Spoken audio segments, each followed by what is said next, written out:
Subscribe करें और bell दबाएं ताकि कोई खबर रह न जाए।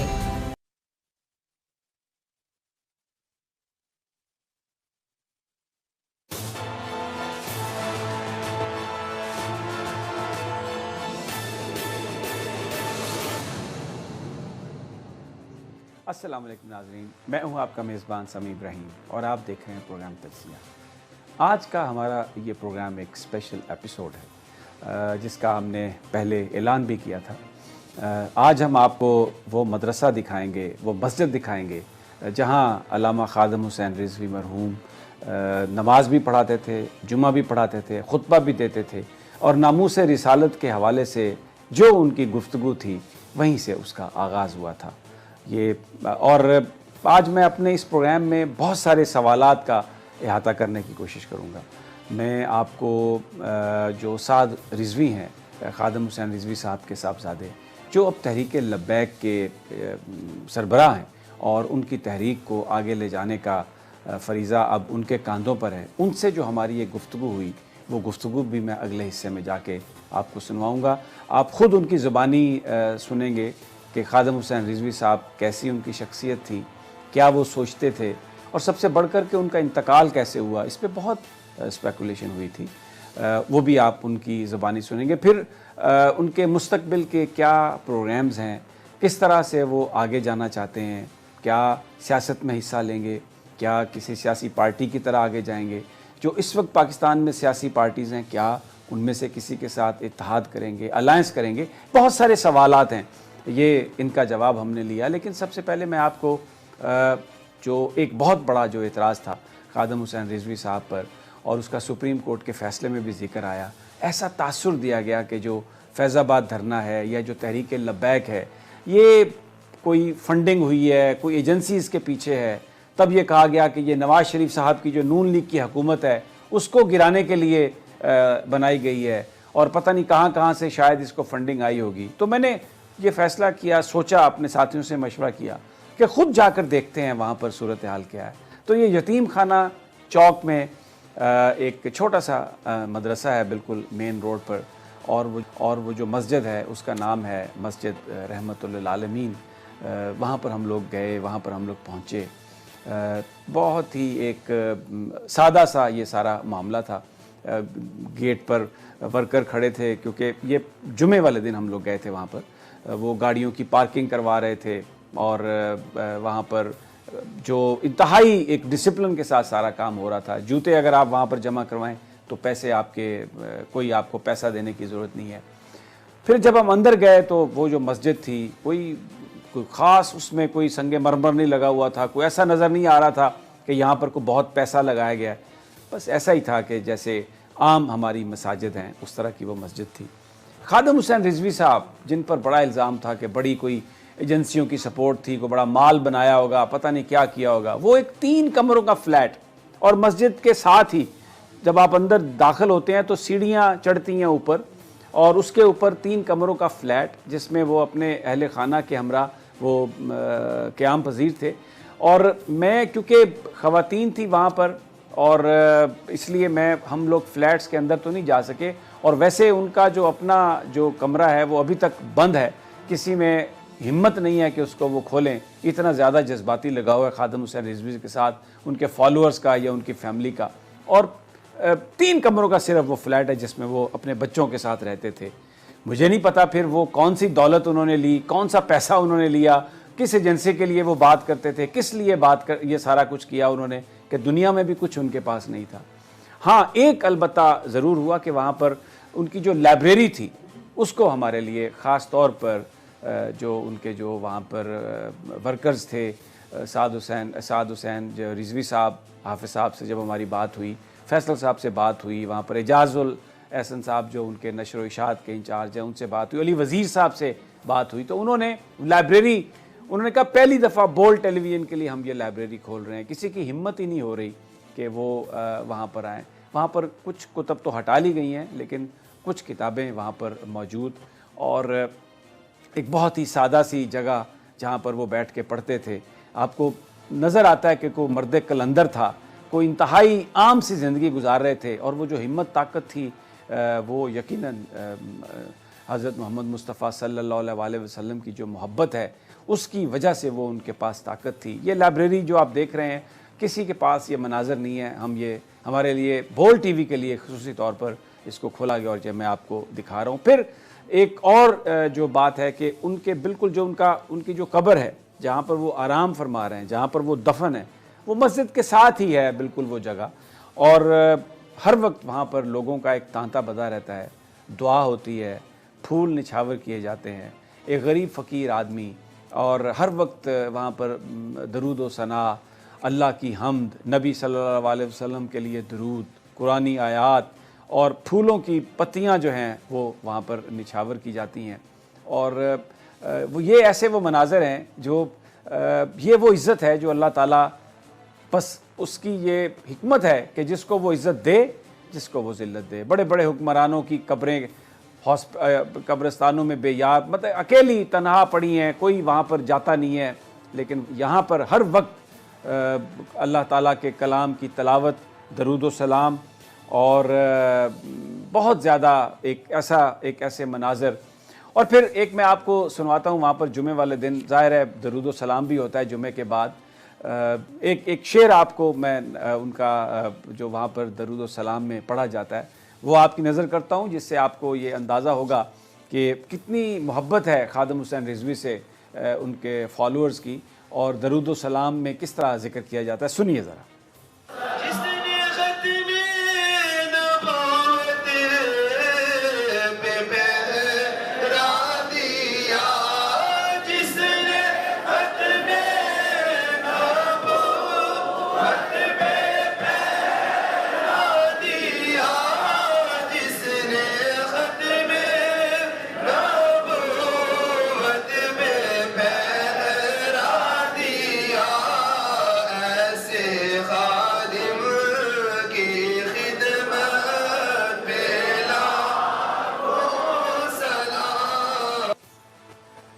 आशिक रसूल का ज़िक्र हर उस दरूद व सलाम में वहाँ पर आता है जो नबी पाक सल्लल्लाहु अलैहि वसल्लम के लिए पढ़ा जाता है। तो ये एक अल्लाह ताला की तरफ से ये इज़्ज़त है। अब ये सब कुछ क्यों है? खादिम हुसैन रिजवी की मैं आपको उनके कुछ जो साउंड्स बाइट्स हैं वो मैं आपको सुनवाना चाहता हूँ, जिससे आपको अंदाज़ा हो कि वो सोचते क्या थे। वो कहते हैं कि मैं उस इस्लाम की बात करता हूँ जो लोग हालात के मुताबिक नहीं चलाते। ये वो इस्लाम की बात है जो लोग हालात के मुताबिक नहीं चलाते, जो असल इस्लाम है। सुनिए क्या कहते हैं खादिम हुसैन रिजवी। पाकिस्तान क्यों बना था उसका भी वो मतलब बताते हैं, और वो कहते हैं ये समझना बहुत ज़रूरी है। उन्हीं की ज़ुबानी सुनिए कि वो क्या कहते हैं। भारत जो जुल्म सितम कर रहा है, जो वहाँ से हमेशा हमें जिस तरीके से बातें सुनने को मिलती हैं, जो कश्मीरियों के साथ हो रहा है, तो उसका कौन जवाब देगा? कौन उसका जवाब दे सकता है? बड़ा क्लियर विजन है खादिम हुसैन रिजवी साहब का, उन्हीं की ज़ुबानी सुन लेते हैं। आम तौर पर ये तासुर कि ये कोई एक ऐसा ग्रुप है जो तशद्दुद पर बिलीव करता है, जो हुकूमतों को गिराकर तशद्दुद के ज़रिए, स्ट्रीट पावर के ज़रिए उन पर हुकूमत पर कब्ज़ा करना चाहता है, लेकिन ऐसा हरगिज़ नहीं है। खादिम हुसैन रिजवी साहब इस सिस्टम पर, इलेक्शंस पर बिल्कुल बिलीव करते थे, और ये मैं उनकी गुफ्तगू सुनवा देता हूँ इलेक्शन के हवाले से। अब ये उनका जो फ़लसफ़ा है, अगर आप इसको समझें जो उन्होंने बात कही, तो आपको ये अंदाज़ा होता है कि ये जो ग्रुप है इसकी शोहरत जैसे भी हो, जो तरीक़ाकार इन्होंने अपनाया, उस वक्त फैज़ाबाद धरना दिया, बाद में दूसरा धरना भी दिया, शायद उसकी वजह ये थी कि एक वैक्यूम क्रिएट हुआ। हमारे हुक्मरानों ने जो ये मुतालबा कर रहे थे उसको सुनने की बजाय उसको हमेशा किसी साजिश से ताबीर किया, और ये बताने की कोशिश की कि इसके पीछे कोई ताकत है। जिस तरह आज अगर किसी को आप करप्शन के हवाले से पकड़ने या गिरफ़्तार करने की कोशिश करते हैं तो वो इसको विच हंटिंग करार देता है, वो इसको सारे मामले को कहता है कि ये पॉलिटिसाइज़ हो गया। शायद इसकी ये वजह थी। लेकिन अगर आप उनकी गुफ्तगू सुने, मैंने बहुत सारी उनकी वीडियो सुनी, वहाँ पर जब मैं गया बहुत सारे लोगों से मेरी बात हुई, ऐसे लोगों से मेरी बात हुई जो 11-11, 12-12 साल से उनके साथ थे, और उनका ये कहना था कि खादिम हुसैन रिजवी साहब से ज़्यादा शफ़क़त करने वाला कोई शख्स उन्होंने नहीं देखा। उनकी ज़बान में तलख़ी ज़रूर थी, लेकिन ये तलख़ी आम आदमियों के लिए नहीं थी। बहुत सारे लोग कहते हैं कि जी वो बहुत अब्यूसिव लैंग्वेज यूज़ करते थे। तो मुझे वहाँ पर एक नौजवान से मैंने पूछा तो उसने कहा कि वो आप ये नहीं कहते कि वो अब्यूसिव लैंग्वेज किसके लिए इस्तेमाल करते थे।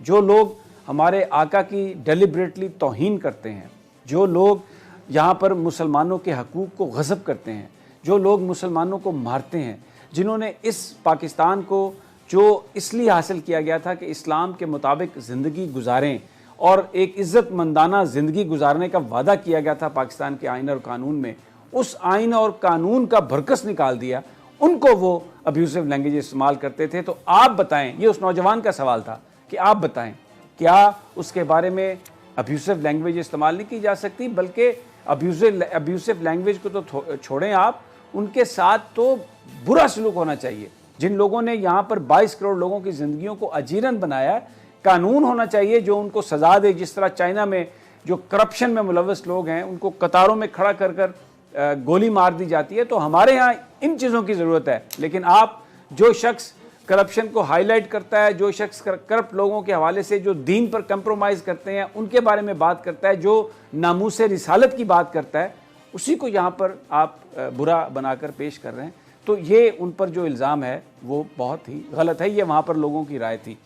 अब मैं आपको सुनवाता हूँ साद रिजवी साहब के साथ जो मेरी वहाँ पर गुफ्तगू हुई, जो मेरा उनके साथ सवाल व जवाब का सिलसिला था, वो किसी एडिटिंग के बग़ैर वैसे ही ये जुमे वाले दिन हमने उनसे नशिस्त की थी, वो मैं आपके सामने पेश करता हूँ। आप ख़ुद उनकी गुफ्तगू सुने और जज कर लें। सबसे पहले तो हमारी तरफ से ताज़ियत कबूल कीजिए आपके वालिद मोहतरमी, अल्लाह ताला उनके दर्जात बुलंद करे। ये बताइए कि बड़ी एक नागहानी उनका इंतकाल था, बहुत स्पेकुलेशन भी हुई इस पर। किसी ने कहा कि इसकी तहकीकात होनी चाहिए, किसी ने कहा कोरोना है। आप, मुझे ये पता चला कि आप उनके साथ थे, कुछ हमारे साथ शेयर करेंगे कि ये सब कैसे हुआ, आपने सब कुछ देखा? बिस्मिल्लाहिर्रहमानिर्रहीम। सबसे पहले तो आप तशरीफ़ लाए, आपका शुक्रिया।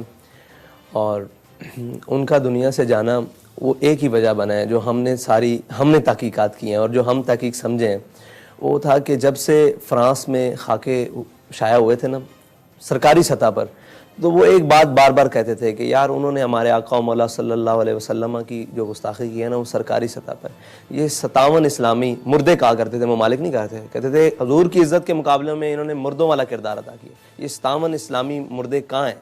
इनका हक बनता है ना ये सरकारी सतह पर उसको जवाब दें। मतलब ये थी उनकी एक अंदर की कुड़न, और इस कुड़न को कोई बयान नहीं कर सकता।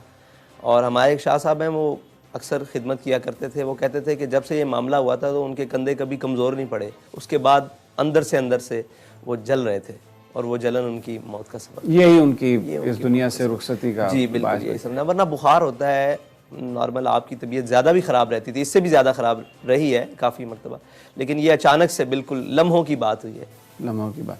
तो आप उस वक्त, जिस वक्त वो रुखसत हुए इस दुनिया से, आप उनके साथ थे? जी, बात उन्होंने आपसे की? मैं उस दिन तकरीबन 12 बजे से लेकर 11:30-12 बजे से लेकर रात उनके विसाल से 10 मिनट पहले तक उन्हीं के करीब रहा हूँ।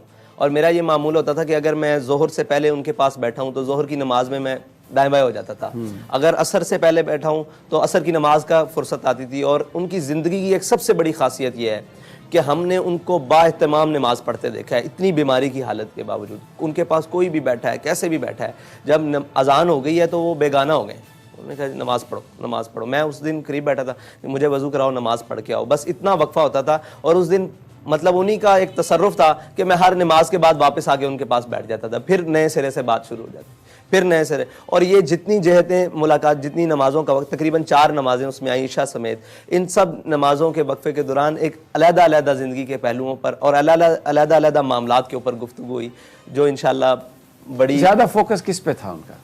उनकी एक ही बात पर फोकस था, और वो बात इतनी वज़नी है कि कहते थे कि यार हम हर एक से वफा का तकाजा करते हैं, हम चाहते हैं कि मुझसे मेरी औलाद वफ़ादार हो जाए, मैं चाहता हूँ मतलब हमारे घर वाले वफ़ादार हो जाएं, हम जिसके साथ हों वो हमारे साथ मुखलिस हो जाए। तो क्या हमने कभी सोचा है कि जिनके साथ हमने इखलास करना है हम उनके साथ पूरा कर रहे हैं?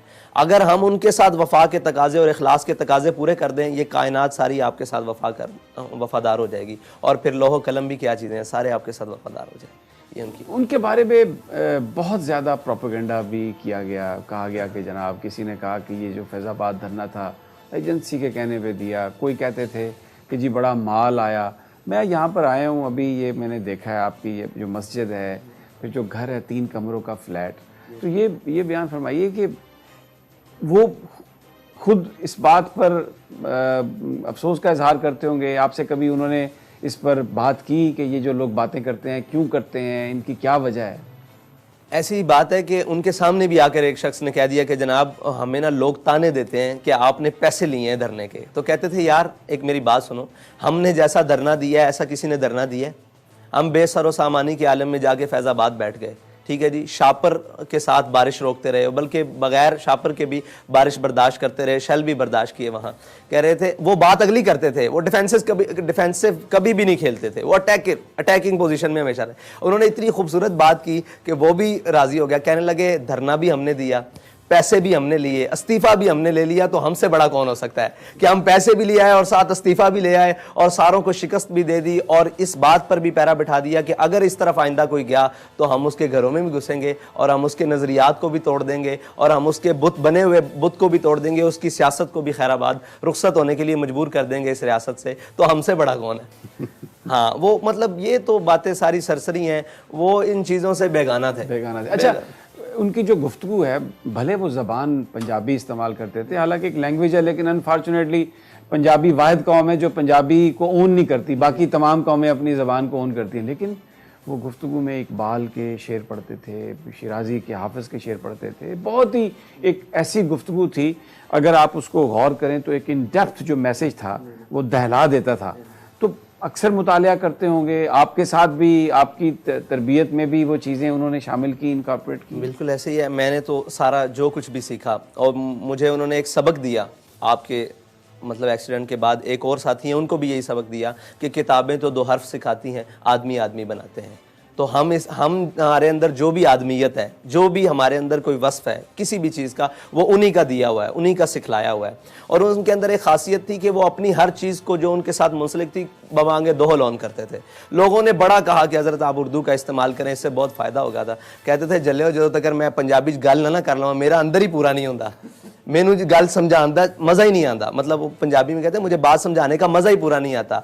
तो वो जो भी उनके साथ मुंसलिक चीज़ थी ना उन्होंने अपना लिबास बदला, ना उन्होंने अपनी वज़ाकता बदली। आप देखते हैं उनकी ज़िंदगी देखें, वो मुल्क से बाहर गए एक दफ़ा शाम के दौरे पर और बताते थे आके कि यहाँ से मैं गया, मेरे साथ काफ़ी सारे उलमा थे, उन्होंने वहाँ जाके चुगे पहन लिए और जनाब वो कुबाएँ पहन ली और वहाँ पगड़ियाँ के रंग बदल लिए, और कह रहे मैंने वही धोती, ये धोती उन्हीं की है, ये धोती और वाइट सूट और ऊपर दस्तार और यही पहन लिया और यही पहन के सारा काम चला। तो अपनी जो चीज़ थी ना, तहजीब और तमद्दुन जो उनके अंदर कूट के भरा हुआ था, उसको बड़ी खुले दिल से ऑन करते थे। जो हमारी तहजीबी बातें थी, रिवायात की बातें थी, उन्हें खुले तौर से, इसीलिए वो पंजाबी में ज़्यादा गुफ्तगू करते थे और उसको ऑन करते थे कि लोग समझते हैं कि अजड होता है जो पंजाबी बोलता है और ये वो, बल्कि उन्होंने पंजाबी में अंग्रेज़ी वालों को मजबूर कर दिया कि वो आपकी पंजाबी में तर्जुमे ट्रांसलेट करके अंग्रेज़ी में गुफ्तगू सुने।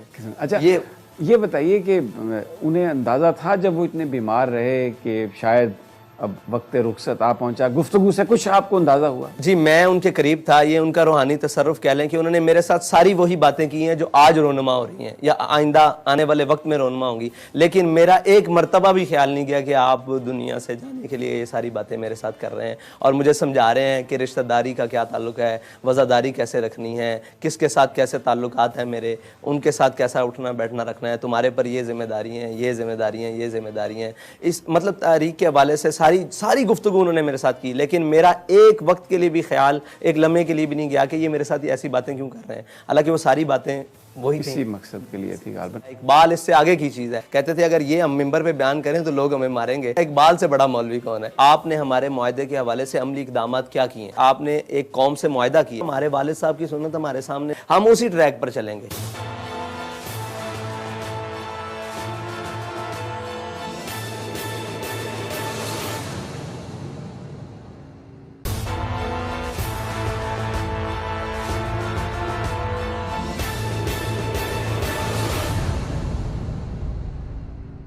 अच्छा, सबसे ज़्यादा उनको क्या चीज़ इरिटेट करती थी जिससे वो इस मुल्क के हालात, या परेशान थे बहुत ज़्यादा अगर मैं आपसे पूछूं तो?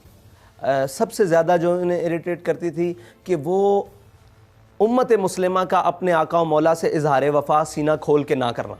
वो कहते थे कि जब भी हम हुजूर की ज़ात को देखते हैं, इस उनकी दी हुई शरीयत को देखते हैं, तो वो यूरोप की ऐनकों से क्यों देखते हैं। वो कहते थे इस्लाम को इस्लाम के मिजाज के मुताबिक बयान किया जाए, और यही उनकी खासियत थी जो उन्होंने किया, और कौम ने उनको कबूल किया, उम्मत ने उन्हें कबूल किया, और उनकी वो सबसे निखर के आए कि वो उस बात को उसके मिजाज के मुताबिक तशरीह करते थे और लेकर चलते थे। वो कहते थे ये फ़लसफ़ा, ये सारी चीज़ें बाद में हैं, हुजूर की ज़ात पर पूरी उम्मत की आंख बंद होनी चाहिए, यही कायनात का हमारे लिए महवर और मरकज़ होनी चाहिए। अच्छा, ये उनका बड़ा एक वोकल स्टैंड होता था, वो बिल्कुल परवाह नहीं करते थे। प्रेशर भी हुकूमत के बहुत ज़्यादा पड़ते होंगे, तो उसका आप भी उनके साथ थे, तो ज़ाहिर है आप भी उसको फेस करते होंगे। उस प्रेशर से निकलने के लिए या उस चीज़ को, सिचुएशन को हैंडल करने के लिए क्या करते थे? कोई ख़ास दुआएं सिर्फ मांगते एक थे? लम्बा एक दुआएं मांगते होंगे वो, साफ ज़ाहिर है उनकी दुआएं थीं, सहरगाही तो उनके लिए कमाल था। लेकिन जो दुआ वो अक्सर करते थे ना, कोई भी कितनी बड़ी परेशानी की बात आके बताता था कि हज़रत ये होने वाला है, तो वो कहते थे बच्चे लगते नहीं आ रहा है, पंजाबी मतलब और जलिया छाड़ ये भी कोई गल है, मतलब इससे ज़्यादा वो उस बात को अहमियत नहीं देते थे। बल्कि उनकी महफिल में कोई बुज़दिल बन के आता तो वो दिलेर होके जाता, और कोई भी बुज़दिली वाली बात आती तो वो उसको दिलेर बना के भेजते। फैज़ाबाद में मुझे एक ऐसा फ़ोन आया जिसने मुझे हिला दिया अंदर से।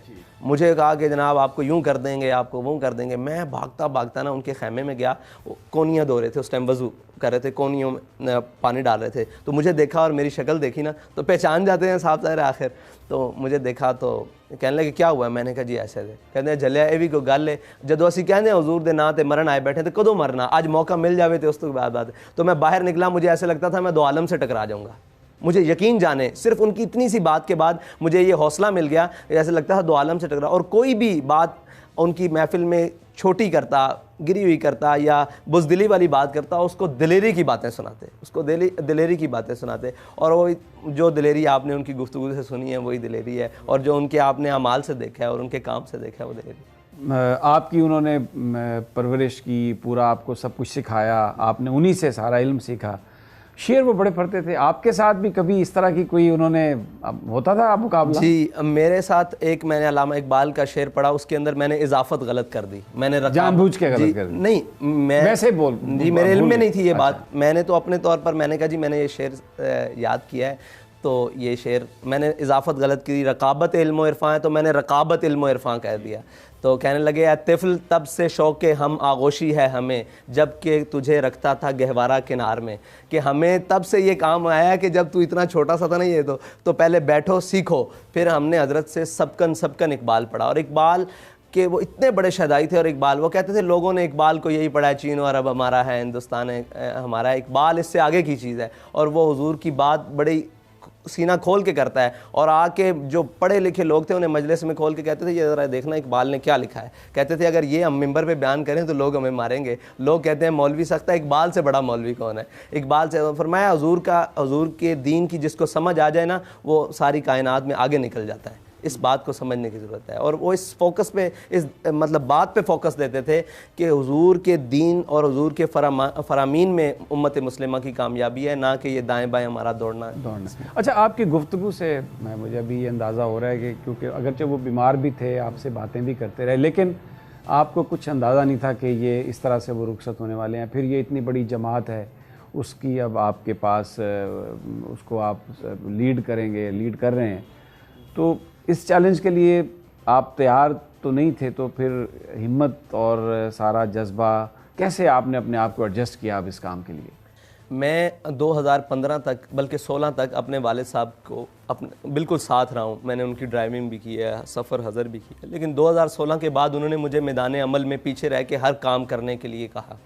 मतलब जो भी काम होता, जैसे ऑपरेशनल मामलात हैं, जितने भी तहरीक के, वो मुझे कहते इसको कहो ये करे, इसको कहो ये करे, मतलब खुद प्रैक्टिकली कुर्सियां लगाने तक, हर मामला तक। फिर हर मैदान में मुझे उन्होंने आगे रखा।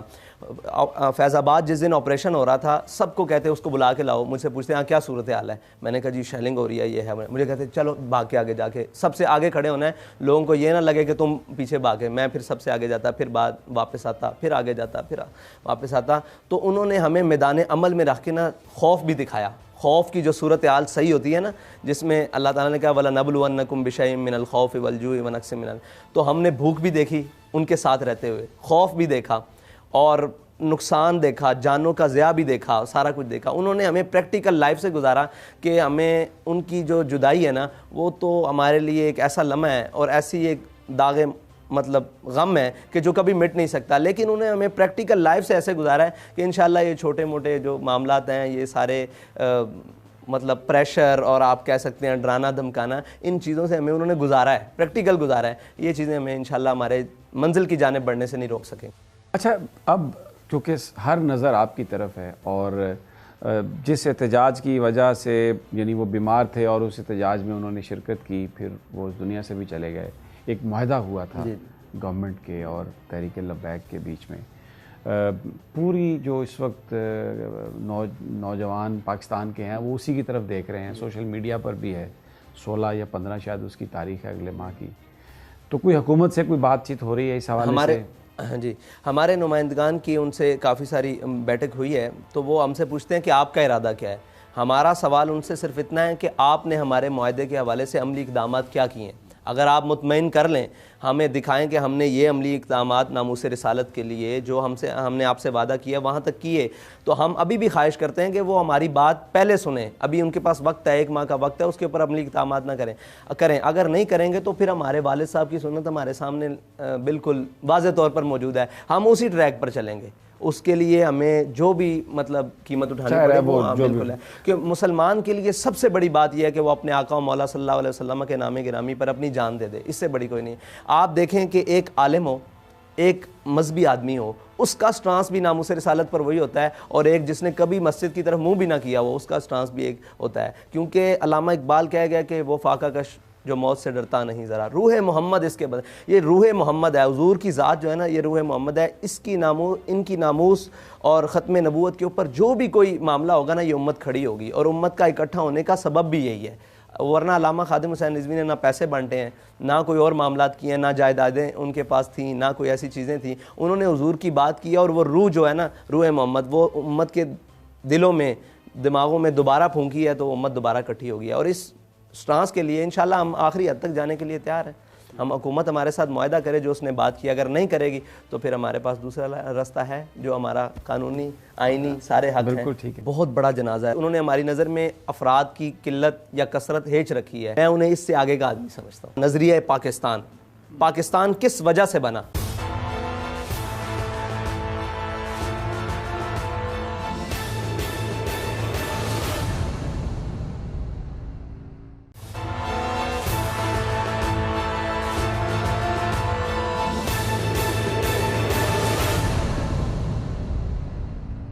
अच्छा, नेशनल मीडिया ने कभी खादिम हुसैन रिजवी साहब को वो पजीराई नहीं दी। जब वो एहतजाज की कॉल करते थे तो ख़बर तक नहीं आती थी, हर जगह पर पाबंदियाँ लगाई जाती थी। फिर जब उनके इंतकाल की ख़बर आई तो जनाजे का भी ऐलान हुआ, लेकिन वो भी मीडिया पर बस बहुत छोटा सा टिकर कहीं चला, कोई किसी ने गाड़ी नहीं दी कोई। लेकिन वहाँ पर जो लोगों का एक जमे गफ़ीर था, तो बहुत सारे लोगों ने इसकी इस तरह से वजाहत की कि इमाम हम्बल से वो कोट किया कि हमारे जनाजे हमारी सदाकत की गवाही देते हैं। तो आप ये बताइए, जब आप उनको उनके आखिरी सफ़र के लिए लेके चले और वहाँ पर पहुँचे मीनार पाकिस्तान, आपको उम्मीद और तवक्को थी कि इतने लोग आएंगे? जब मुझे लोगों ने कहा कि बहुत बड़ा जनाजा है, रास्ते में फ़ोन करें बहुत बड़ा जनाजा है, मैंने उनसे कहा कि पहले ये सोचो कि जिस शख्स को हम जनाजे की तरफ लेके जा रहे हैं ये कितना बड़ा है। मुझे मालूम था, मैं उनके साथ रहता था, ये चीज़ें हेज उन्होंने हमारी नज़र में अफराद की किल्लत या कसरत हेज रखी है, मामलात की किल्लत और कसरत हेज रखी है। बहुत बड़ा जनाजा हुआ, इसमें कोई शक नहीं है, लेकिन हमारे नज़दीक उनकी मतलब वो तो दुनिया के लिए है कि उनके मामलात, मैं उन्हें इससे आगे का आदमी समझता हूँ। उनकी शान इससे आगे शुरू होती है, उनका मकाम इससे आगे शुरू होता है। जनाजा की गिनती तो बात की बात, ये जो उनके रस्म चेलम हुआ है इस पर ही लोग गिने नहीं जा सकते अल्लाह ताला ने उनके लिए। तो ये जो आशिक होते हैं ना, उनकी बातें मुख्तलिफ होती हैं और मैं उन्हें उससे आगे के मकाम का आदमी समझता हूँ। और बेशक इमाम अहमद बिन हंबल ने फरमाया था कि तुम्हारे और हमारे दरमियान जनाजे फ़ैसला करेंगे। तो जितने भी आपने दौर देखे, यानी कि मुशर्रफ से लेकर और इमरान खान तक, इन सब को ये पैगाम दिया कि हक़ और बातिल के दरमियान अगर तुम अफराद की कसरत समझते हो तो लो, अफराद की कसरत हमारे लिए कोई माना नहीं रखती, वो हम जब चाहें इकट्ठी कर लें। अगर हम दुनिया से जाएं तो हम एक पैगाम देकर जाते हैं कि आशिक का जनाजा है। अच्छा, आपकी जो तंजीम, बहुत सारे लोगों का ये ख्याल, आपने बड़े, आपकी जमात ने बहुत वोट लिए, जी जी जी, लेकिन शायद अभी तंजीमी स्ट्रक्चर वैसा नहीं है जैसा दूसरी पार्टीज़ का है, जिसकी वजह से शायद आप जो आपकी हमायत है ग्रास रूट लेवल पर, उसको आप वोट की ताकत में ट्रांसलेट नहीं कर सके। अब अपनी जमात को ऑर्गेनाइज़ करने के लिए, बाकायदा पॉलिटिक्स में ले जाने के लिए आप तैयार हैं? कोई आपका ऐसा मंसूबा, प्लान है कोई? जी बिल्कुल, बाकायदा पॉलिटिक्स में तो हम हैं, कौमी धारे में हम मौजूद हैं। डेफिनेटली हमारे मुखालिफ कौमी धारे में नहीं आ रहे, हम अल्हम्दुलिल्लाह मौजूद हैं। वो कौमी धारा ये है कि हम इलेक्शन में बाकायदा इलेक्शन कमीशन में रजिस्टर्ड है। हमने 2018 का इलेक्शन कंटेस्ट किया, उसके पहले भी एन हल्का 120 में नवाज शरीफ के खिलाफ, मरहूम कलसूम नवाज साहिबा के खिलाफ हमने इलेक्शन कंटेस्ट किया। और जितने भी 3-4 थे नाम के इलेक्शन की ज़िमनी आपकी जमात की बड़ी कामयाबी थी, आपने बिलावल भुट्टो को लिहारी में शिकस्त दी, आपके एक वर्कर ने। ये यानी मैं as a student of politics से समझता हूँ कि ये एक सबसे बड़ा वाक़या था 2018 के इलेक्शन का। जी बिल्कुल, अब वाक़या तो बहुत बड़ा था और ऐसे बहुत सारे वाक़यात थे, लेकिन वो नाम के बेदहानी के और बेदिली के और जिनसे दिल लगी नहीं थी उनकी नज़र हो गए और मीडिया से भी हमारी दिल लगी नहीं थी कि वो इस बात को उजाला कर ही नहीं सके कि एक जमात जो पहली दफ़ा बड़े इलेक्शन में आई है और कौमी इलेक्शन का हिस्सा बनी है, उसने हर तरफ उखाड़ बिछाड़ कर दी थी। उसकी ख़ास वजह कहते हैं कि मैं समझता हूँ कि वो हमारे कायद का इखलास था, जिस इखलास से उन्होंने कौम को नामूस रिसालत का मसला, नज़रिया पाकिस्तान किस वजह से बना, पाकिस्तान का नज़रिया और इसकी बका क्या, इसकी बका का सबब क्या हो सकता है और इसके बनने का सबब क्या थे, असबाब क्या थे, वो सारे कौम को समझाए। कौम ने फिर उनके साथ वफा की, उन्होंने वोट दिया। और इंशाल्लाह आपने एक बात की कि हम इलेक्शन में अभी भी जो ज़मीनी इंतखाबात हो रहे हैं मुल्क भर में, उसमें तकरीबन हमारे 5 से 6 कैंडिडेट उतर चुके हैं और वो अपनी बाकायदा कैंपेन कर रहे हैं। NA-75 है यहाँ डस्का में, PP-51 है पंजाब, यहाँ पर वज़ीराबाद में, नौशहरा में, पेशावर में, उसके बाद कराची में PS-88 का इलेक्शन है। थरपारकर में रात हमने टिकट जारी की है गुल हसन राहिमो साहब को, वहाँ इंशाल्लाह। तो तंजीम को बेहतर बनाने के लिए मैं ये सवाल इसलिए कर रहा हूँ कि मुझे ये बताया गया था कि आप जो पार्टी है उसमें डॉक्टर्स, इंजीनियर्स और यूथ, ख़वातीन, उनकी पार्टिसिपेशन के लिए ख़ास तौर पर आप वो जो तंजीमी स्ट्रक्चर है उसको रिफॉर्म करेंगे, उसको लेके आएंगे। जी, वो मुझे 6 महीने कबल हज़रत के विसाल से, मतलब हमारे कायदे मोहतरम के विसाल से कबल ये मुझे टास्क मिला था कि आप तंजीमी, मैं as a deputy secretary general काम कर रहा था, तो मुझे ये टास्क मिला था। मैंने सिंध, पंजाब, बलूचिस्तान, तमाम सूबों के दौरे किए। उसके दौरान मैंने विंग्स की बात की और उसके दौरान मैंने विंग्स की बात की, लेबर विंग, डॉक्टर विंग, असातिज़ा विंग और ताजर विंग्स, और इसको तमाम को असर नौ जो तामीर की, जो मोहब्बत वाले हैं, जो इस नज़रिए से मुत्तफ़िक हैं, उनको अपने पास लाना और एक पूरा स्ट्रक्चर इंशाल्लाह कायम कर रहे हैं। आपसे कबल भी मैं नीचे यही तंजीमी गुफ्तगू के अंदर माफ था और दोस्त आए हुए थे, वो स्टूडेंट विंग के हवाले से बात कर रहे थे, तो उसके ऊपर काम जारी है इंशाल्लाह। काम जारी है, काम जारी है।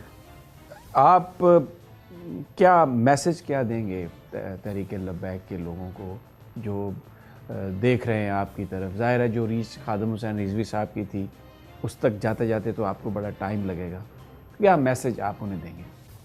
देखें, हमारा मैसेज ये है कि हमारे कायद ने एक बात की थी कि ना हमारा मकसद है किसी को गिराना, ना हमारा मकसद है किसी को उठाना। हमारा मकसद है कि हुजूर सल्लल्लाहु अलैहि वसल्लम का जो दीन है ना, जिस मकसद के लिए पाकिस्तान बना है। देखें, आप एक गाड़ी लेते हैं, गाड़ी के अंदर आप पानी नहीं डाल सकते, आप उसके अंदर पेट्रोल, गाड़ी के अंदर डीजल नहीं डाल सकते। ये मुल्क बना है इस्लाम के नाम पर, इसमें आप सोशलिज़म चलाएं, कम्युनिज़म चलाएं, सेकुलरिज़म चलाएं, जमहूरियत चलाएं, सारा कुछ चलाएं, लेकिन आप इस्लामी निज़ाम जब तक उसको नहीं लाते, जब तक हुज़ूर सल्लल्लाहु अलैहि वसल्लम के दीन का यहाँ पर प्रचार नहीं होता, ये मुल्क बेहतरी की तरफ नहीं जा सकता। ये मुल्क उस मकसद के लिए बना है। और सारी जमातें यही कहती हैं, लेकिन अमली तौर पर हमें नज़र नहीं आता कि वो ये काम करती हैं। तो अगर कोई आपके साथ अलायंस करने की कोशिश करे, इत्तेहाद की कोशिश करे, आप अपनी जद्दोजहद पर फोकस करेंगे या कोई इस तरह के एवेन्यूज़ ढूंढेंगे?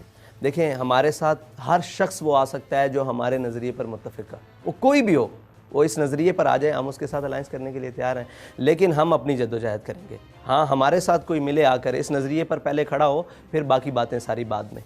पहले इस नज़रिए पर नामूस रिसालत, ख़त्म नबूवत। हमारा मंशूर सादा सा है कि इस्लाम, पाकिस्तान और आवाम।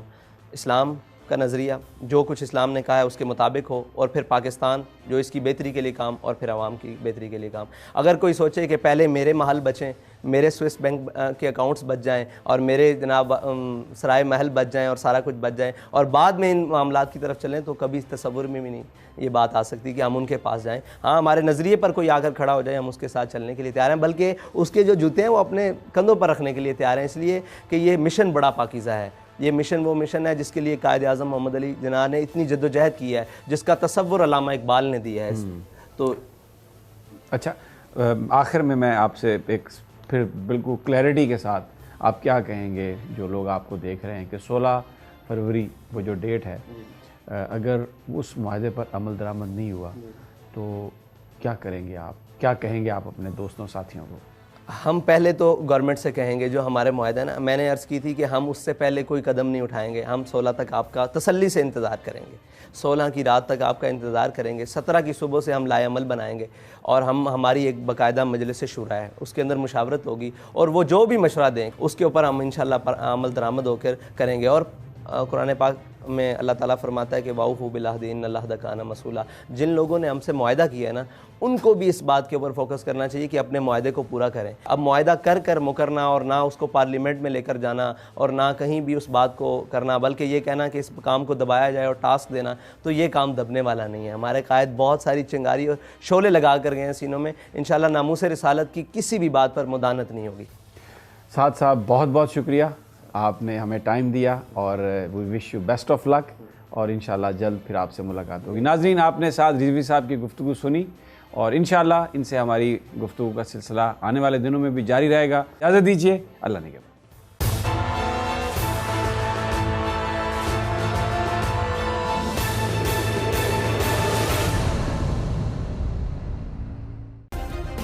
सब्सक्राइब करें और बेल दबाएं ताकि कोई खबर रह न जाए।